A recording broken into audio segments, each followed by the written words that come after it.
ঠাকুর বলছেন কথাটা এই যে ঈশ্বরকে ভালোবাসতে হবে।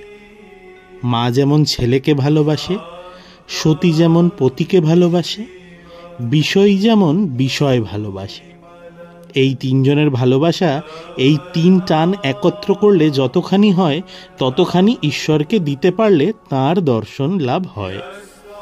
ব্যাকুল হয়ে তাকে ডাকা চাই। বিড়ালের ছানা কেবল মিউ মিউ করে ডাকতে জানে। মা তাকে যেখানে রাখে সেখানেই থাকে, কখনো হেসেলে, কখনো মাটির ওপর, কখনো বা বিছানার ওপর রেখে দেয়। তার কষ্ট হলে সে কেবল মিউ মিউ করে মাকে ডাকে, আর কিছুই জানে না। মা যেখানেই থাকুক এই মিউ মিউ শব্দ শুনে ঠিক এসে পড়ে। ওম স্থাপকায় চ ধর্মস্য সর্বধর্মস্বরূপিণে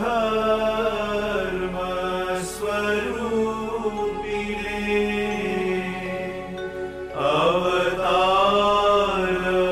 বরিষ্ঠায় রামকৃষ্ণায়